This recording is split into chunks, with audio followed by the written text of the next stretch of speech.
Jack, I've got some important news.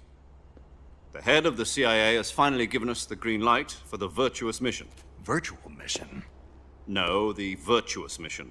The future of our Fox unit depends on it. If it succeeds, we'll be officially organized into a unit.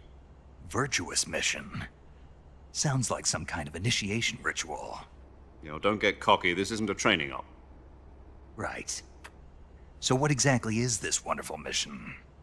Well, about 2 years ago, a certain Soviet scientist requested asylum in the West through one of our moles.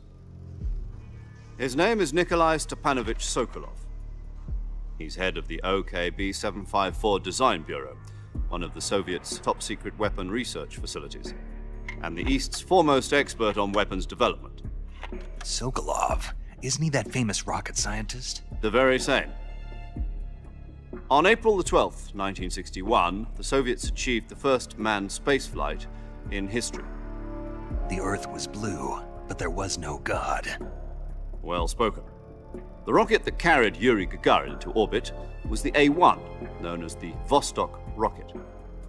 Sokolov is said to be the man most responsible for the multi-engine cluster used in that rocket.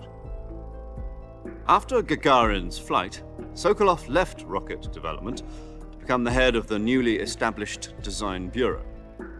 From a lowly technician to head of a design bureau, that's quite a success story, so why do you want to defect?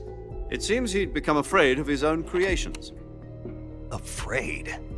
Call it a crisis of conscience. And for that, he left his country and his family behind and went over the fence? Not exactly. One of his conditions was that his family was also to be taken safely to the West. We used a mole to get the family out first and succeeded in sneaking Sokolov over the Berlin Wall shortly afterwards. I was the one who conducted the operation. The security on the eastern side was still full of holes back then. Then what? We got Sokolov over in one piece, but the whole ordeal had left him exhausted, and we checked him into a hospital in West Berlin. It took him 2 weeks and more than 600 miles to get from the research facility in the Soviet Union to Berlin. He was in no condition to say anything coherent. And it was only a week later that we had something much bigger on our hands. The Cuban Missile Crisis. October the 16th, 1962, President Kennedy received word that the Soviets were in the process of deploying intermediate-range ballistic missiles in Cuba. The President demanded that the Soviets dismantle and remove the missiles. At the same time, he announced a naval blockade to prevent further missile shipments from reaching Cuba. But the Soviets didn't back down, instead placing their armed forces on secondary alert. Soviet transport ships carrying missiles continued on course towards Cuba. US and Soviet forces went on alert for an all-out nuclear war. Frantic negotiations were conducted through the UN's Emergency Security Council and unofficial channels to end the hair-trigger standoff. Finally, on October the 28th, the Soviet Union agreed to remove its missiles from Cuba, and so the world avoided a nuclear holocaust. But in order to get the Soviets to pull their missiles out, we had to make a deal. You mean the one where the US agreed to remove its IRBMs from Turkey? No. The Jupiter IRBMs deployed in Turkey were obsolete, and we were going to get rid of them anyway. They had no strategic value whatsoever to either the US or the Russians.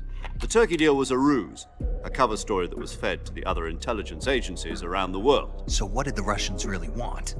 Sokolov. They wanted us to return Sokolov.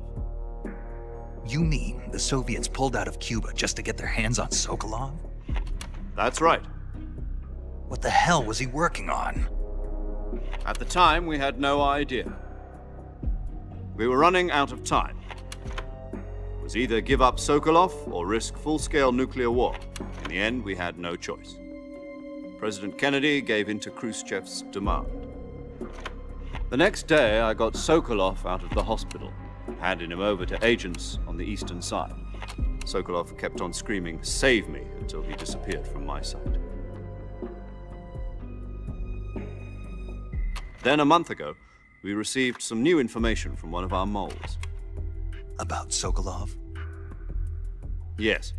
He was taken back to the research facility and forced to continue working on the weapon in question under KGB supervision. What's more, it's on the verge of completion. So what kind of weapon is it? Something to do with space rockets? No, missiles. Same technology. I guess you're right. We don't know the details, but it appears to be a new kind of nuclear device. For half a year now, the Soviets have been conducting frequent nuclear tests at Semipalatinsk. Something to do with the weapon, I assume. We're talking about a secret weapon so big that Khrushchev was ready to pull out of Cuba to get it back. Is Sokolov still in the facility? No, according to our intelligence, he's in Selino-Yarsk, a place in the mountains about 3 miles to the west that's known as the Virgin Cliffs. The Virgin Cliffs. Nice name for a virtuous mission. They moved him there just recently. Why? Apparently, they're conducting a field test of the weapon, but it's our best chance to get him back. This mission would never have been possible if he was still in the research facility. This is our last chance. Sokolov must have known that too when he contacted us.